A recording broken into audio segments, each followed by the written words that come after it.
Gothic শব্দটা শুনলে আপনার মনে কিসের ছবি ভেসে ওঠে? সম্ভবত এটি কুচকুচে কালো চুল আর রাজ্যের কালো পোশাক পরা আধুনিক বিকল্প ধারার তরুণ-তরুণীদের ছবি মনে করিয়ে দেয়। আবার এটি আপনাকে পাথর আর কাঁচের সূক্ষ্ম কারুকাজ করা বিশাল ক্যাথেড্রাল আর মধ্যযুগীয় রাজকীয় স্থাপত্যের কথাও মনে করিয়ে দিতে পারে। হয়তো গথিক শব্দটা শুনে প্রাচীন যুগের শেষের দিকের সেই জার্মানিক জাতির কথা আপনার সব শেষে মনে আসবে, যারা ৪১০ খ্রিস্টাব্দে রোম লুণ্ঠনের জন্য কুখ্যাত ছিল। তারাই ছিল গথ। অথচ এই গথরাই মূলত গথিক উপসংস্কৃতি এবং গথিক শিল্প ও স্থাপত্য আন্দোলনের নাম জুগিয়েছিল। গথদের সেই সহিংস ইতিহাসের রেশ ধরে, যেহেতু এই জার্মানিক জাতি ৪১০ খ্রিস্টাব্দের রোম আক্রমণ ও লুণ্ঠন করেছিল, গথিক শব্দটি রেনেসা যুগে একটি নীতিবাচক শব্দ বা গালি হিসেবে পুনরায় চালু করা হয়। যদিও মধ্যযুগীয় শিল্পী বা স্থপতিরা নিজেরা কখনোই এই নাম ব্যবহার করেননি। ইতালীয় স্থপতি ও ইতিহাসবিদ জর্জিও ভাসারি ১৫৪০-এর দশকে, মূল টেক্সটে ভুলবশত ৫৪০ লেখা থাকতে পারে, মধ্যযুগীয় শৈলীকে অবজ্ঞা করার জন্য এই শব্দটি ব্যবহার করেছিলেন, কারণ তিনি সেগুলোকে বর্বর মনে করতেন।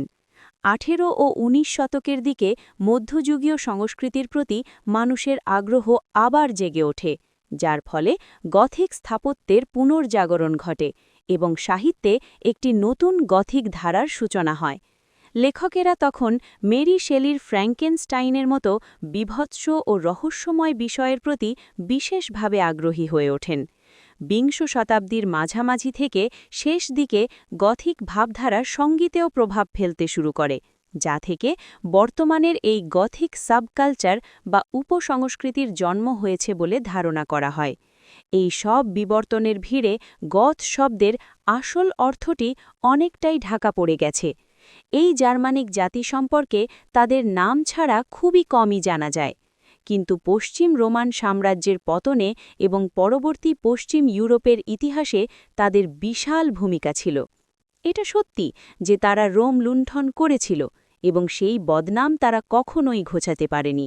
তবে এই গথদের পরিচয় শুধু এটুকুই নয়। তারা ছিল দক্ষ কারিগর ও শিল্পী, যারা চমৎকার সব সোনার অলঙ্কার আর শিল্পকর্ম তৈরি করত।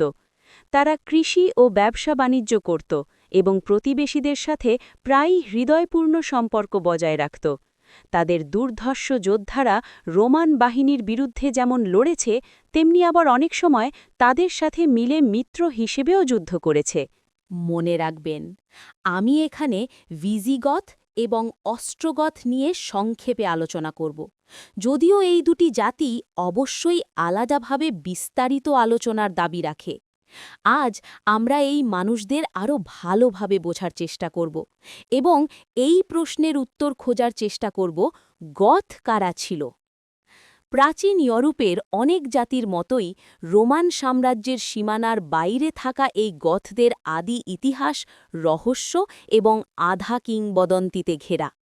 গথদের নিয়ে লেখা আমাদের কাছে থাকা প্রাথমিক লিখিত উৎসগুলো রোমানদের তৈরি এবং সেগুলো খ্রিস্টীয় প্রথম শতাব্দীর। তবে গথদের ভৌগোলিক অবস্থান সম্পর্কে এই উৎসগুলো কিছুটা অস্পষ্ট। এর প্রধান কারণ সম্ভবত এই যে রোমান লেখকরা যে অঞ্চলগুলো নিয়ে আলোচনা করছিলেন সেগুলো রোমান সাম্রাজ্যের সীমানা থেকে অনেক দূরে অবস্থিত ছিল। গথদের আদি ইতিহাসের জন্য আমাদের ষষ্ঠ শতাব্দীর মাঝামাঝি সময়ে লেখা একটি গ্রন্থের সাহায্য নিতে হয়, যা লিখেছিলেন স্বয়ং একজন গথ, জর্ডানেস, যিনি কনস্ট্যান্টিনোপলে একজন আমলা হিসেবে কর্মরত ছিলেন। তার অসাধারণ গ্রন্থ গেটিকাতে জর্ডানেস গথদের আদি ইতিহাসের এক ঝলক তুলে ধরেছেন। যদিও তার এই বর্ণনা নিশ্চিতভাবেই পরবর্তীকালের বিভিন্ন লেখা এবং ইতিহাস দ্বারা প্রভাবিত ছিল, তবে জর্ডানেস অবশ্যই তাদের নিজস্ব গথিক সংস্কৃতির সাথে নিবিড়ভাবে যুক্ত ছিলেন এবং সম্ভবত তিনি তাদের বংশ পরম্পরায় চলে আসা মৌখিক লোকগাথা বা ঐতিহ্যের সাহায্য নিয়েছিলেন।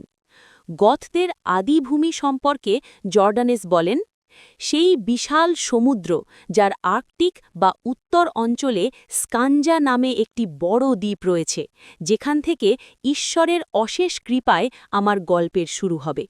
কারণ যে জাতির উৎস সম্পর্কে আপনি জানতে চেয়েছেন, তারা এই দ্বীপের বুক থেকে মৌমাছির ঝাঁকের মতো বেরিয়ে এসে ইউরোপের ভূখণ্ডে প্রবেশ করেছিল। এই স্থানটি বাল্টিক সাগরের ওপারে ভিস্তুলা নদীর মোহনার উত্তর দিকে অবস্থিত।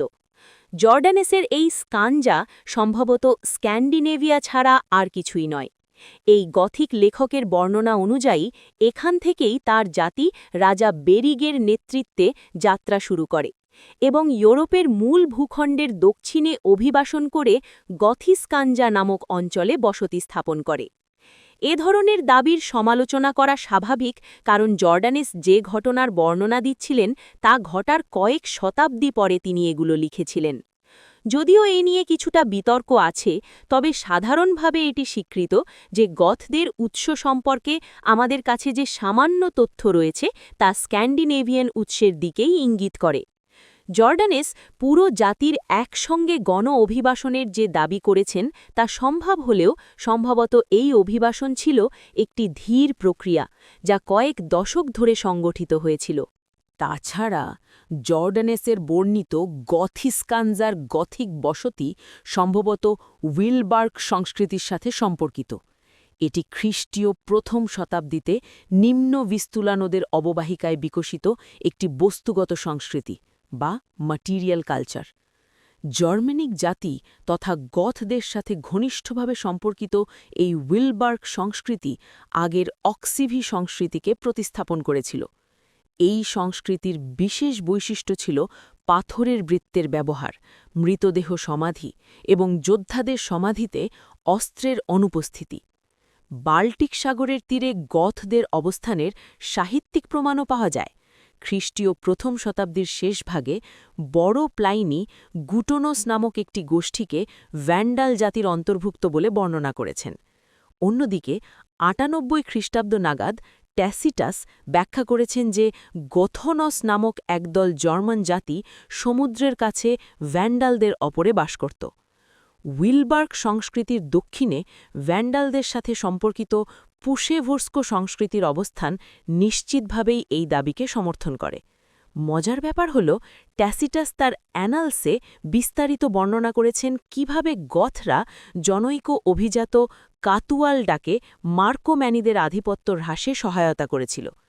দ্বিতীয় শতাব্দীতে গথদের জীবনে বিশাল পরিবর্তন আসে।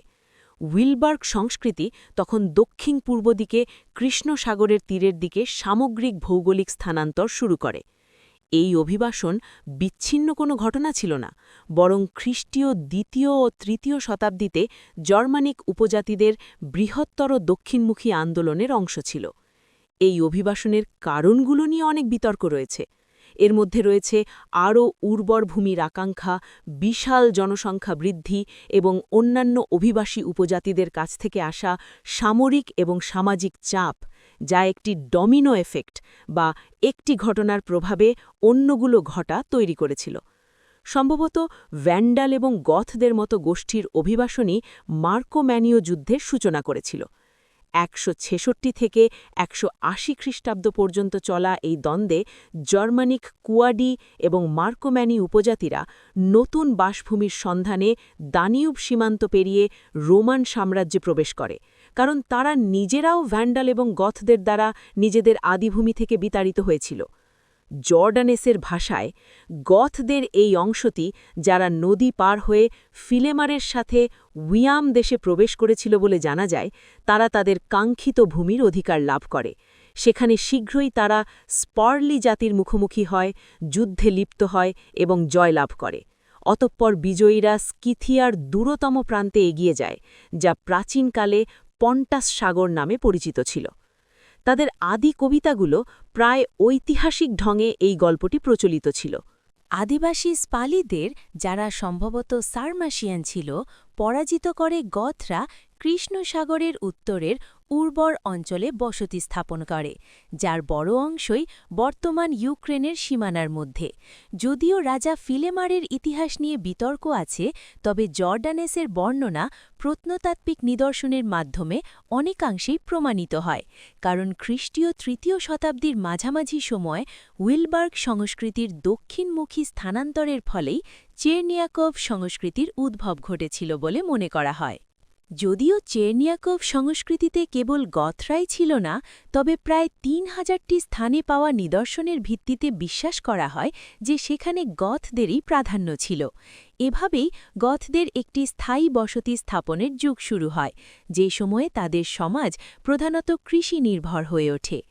একই সময় রোমান সাম্রাজ্যের সাথে গথদের সম্পর্কেরও সূচনা হয়, যা ছিল কখনো সহযোগিতামূলক, আবার কখনো চরম শত্রুতাপূর্ণ। এর ফলে রোমান ভূখণ্ডে নিয়মিত গথিক হামলা চলতে থাকে। এই সময় থেকেই রোমান উৎসগুলো গথদের সম্পর্কে গুরুত্ব সহকারে লিখতে শুরু করে। ২৩৮ খ্রিস্টাব্দে দুনিউব নদীর মোহনায় হিস্ট্রিয়া লুণ্ঠন থেকে গথরা কয়েক দশক ধরে রোমান ভূখণ্ডে একের পর এক অভিযান চালায়। এমনকি ২৫১ খ্রিস্টাব্দে নিভা নামক এক সর্দারের নেতৃত্বে আব্রিটাসের যুদ্ধে তারা সম্রাট ডেসিয়াসকে পরাজিত ও হত্যা করে। এই জার্মানিক আক্রমণ কেবল স্থলের মধ্যেই সীমাবদ্ধ ছিল না। গথিক জাহাজগুলো কৃষ্ণসাগরের, যাকে রোমানরা পন্টাস সাগর বলত, উপকূলীয় রোমান বসতিগুলোতে ধ্বংসযজ্ঞ চালায়। সম্ভবত এই ধরনের কোনো এক অভিযানের সময় উলফিলাসের পূর্বপুরুষদের আনাতোলিয়া থেকে দাস হিসেবে গথিক ভূমিতে ধরে আনা হয়েছিল। গথিক হামলাগুলো এতটাই বড় সমস্যা হয়ে দাঁড়িয়েছিল যে দুনিউব নদীর সীমান্ত সুরক্ষিত করার জন্য পরপর কয়েকজন সম্রাট সামরিক অভিযান পরিচালনা করতে বাধ্য হন। সম্রাট গ্যালিয়ানাস, ক্লডিয়াস দ্বিতীয় এবং অরেলিয়ান, তারা সবাই বলকান অঞ্চলের উত্তরাঞ্চলে ব্যাপক যুদ্ধ করেন এবং ৩য় শতাব্দীর শেষ নাগাদ এই অঞ্চলে গথদের অগ্রযাত্রা রুখে দিতে সক্ষম হন। সীমান্ত এভাবে সুরক্ষিত হওয়ার পর গথ ও রোমানদের মধ্যে কয়েক দশক ধরে মূলত শান্তিপূর্ণ সম্পর্ক বজায় ছিল, যদিও মাঝে মাঝে বিচ্ছিন্ন যুদ্ধবিগ্রহ চলত। রোমান রাজনৈতিক বলয়ের মধ্যে চলে আসায় গথরা মাঝে মাঝেই সাম্রাজ্যের অভ্যন্তরীণ রাজনীতিতেও জড়িয়ে পড়ত। মহান কনস্ট্যান্টাইনের শাসনামলের শুরুতে গৃহযুদ্ধের সময় গথরা পরাজিত লিসিনিয়াসের পক্ষ নেয় এবং ফলস্বরূপ বিজয়ী কনস্ট্যান্টাইনের হাতে পরাজিত হয়। আবার ৩৬০-এর দশকে গথরা আবারও রোমান গৃহযুদ্ধে হস্তক্ষেপ করে। এবার তারা বিদ্রোহী প্রোকোপিয়াসের পক্ষ নিয়ে পূর্ব রোমান সম্রাট ভ্যালেন্সের বিরুদ্ধে লড়াই করে এবং আবারও পরাজিত পক্ষের সমর্থন করার ধারা বজায় রাখে। ভ্যালেন্সের পরবর্তী অভিযানগুলোর পর ৩৬৯ খ্রিস্টাব্দে রোমান সম্রাট এবং তিভিঙ্গি উপজাতির প্রধান আথানারিকের মধ্যে একটি শান্তি চুক্তি স্বাক্ষরিত হয়। এই চুক্তি রোমান গথিক সম্পর্ককে আরও গভীর করেছিল, কারণ দুনিউবের ওপারে গথিক ভূমিতে প্রচুর পরিমাণে রোমান পণ্য ও মুদ্রা পাওয়া গেছে। মনে হয় যে ৪র্থ শতাব্দীর শেষ ভাগ পর্যন্ত গথ ও রোমানরা আপেক্ষিক শান্তিতে বাস করত এবং বাণিজ্য উভয় জাতির জন্যই কল্যাণকর ছিল। গথিক সৈন্যরা নিয়মিত রোমান পতাকার তলে যুদ্ধ করত এবং গথিক সর্দাররা রোমান সাম্রাজ্যের সাথে ঘনিষ্ঠ রাজনৈতিক সম্পর্ক উপভোগ করত। কিন্তু হুনদের পশ্চিমমুখী যাত্রা, যা ইউরেশীয় তৃণভূমি অঞ্চলে বিশাল বিশৃঙ্খলা সৃষ্টি করেছিল, তা গথদের উপর ভয়াবহ প্রভাব ফেলেছিল। হুনরা ছিল যাযাবর অত্যন্ত যুদ্ধবাজ। তারা ঘোড়ায় চড়ে যুদ্ধ করত এবং অত্যন্ত কার্যকর কম্পোজিট বো বা মিশ্র ধনুক ব্যবহারে দক্ষ ছিল। যদিও তারা এর আগেও তৃণভূমির যাযাবর জাতির মুখোমুখি হয়েছিল, তবে রোমান লেখকরা হুনদের একটি স্বতন্ত্র এবং বিপজ্জনক হুমকি হিসেবে চিহ্নিত করেছিলেন। হুনদের সম্পর্কে রোমানদের মনোভাব ৪র্থ শতাব্দীর ইতিহাসবিদ আম্মিয়ানাস মার্কেলিনাসের রেস গেস্টার একটি অংশে স্পষ্টভাবে ফুটে উঠেছে। তিনি হুনদের বর্ণনা করেছেন এভাবে: তাদের শরীর স্থূলকায়, হাত পা শক্তিশালী এবং ঘাড় চওড়া। তাদের এতটাই কুৎসিত ও বাঁকা যে তাদের দ্বিপদী প্রাণী বা গাছের গুড়ি খোদাই করা সেই সব অমসৃণ মূর্তির মতো মনে হয়, যা ব্রিজের রেলিংয়ে দেখা যায়। হুনদের এই আগমন গথদের জন্য একটি চরম বিপর্যয় নিয়ে এসেছিল। হুনদের আক্রমণে অ্যালান জাতি পালিয়ে যেতে বাধ্য হয়। এরপর হুনদের ও অ্যালানদের সম্মিলিত চাপে কৃষ্ণ সাগরের উত্তরের পূর্ব দিকের গথরা, যারা গ্রিথুঙ্গি নামে পরিচিত ছিল, দীর্ঘ প্রতিরোধের পর তাদের ভূমি ত্যাগ করতে বাধ্য হয়। তারা পশ্চিমে তিবিঙ্গি গথদের সাথে যোগ দেয়, যাদের নেতৃত্ব তখনও ছিল সর্দার আথানারিক। আথানারিক হুনদের প্রতিহত করার প্রাণপণ চেষ্টা করলেও হুনদের লাগাতার আক্রমণ শেষ পর্যন্ত গথদের জন্য অপ্রতিরোধ্য হয়ে ওঠে। এবং গথরা দিকবিদিক জ্ঞানশূন্য হয়ে পশ্চিমের দিকে পালিয়ে যেতে বাধ্য হল।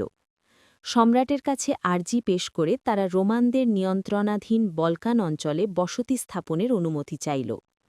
পূর্ব রোমান সম্রাট ভ্যালেন্স বুঝতে পেরেছিলেন যে এত বিশাল সংখ্যক গথ তার জন্য হুমকির কারণ হতে পারে, তাই তিনি তাদের বিভক্ত করার চেষ্টা করেন এবং ৩৭৬ খ্রিস্টাব্দে কেবল থিবিঙ্গি বা টারভিঙ্গি গোষ্ঠীকে সীমান্ত পার হওয়ার অনুমতি দেন। তবে এই নীতিটি আত্মঘাতী হিসেবে প্রমাণিত হল।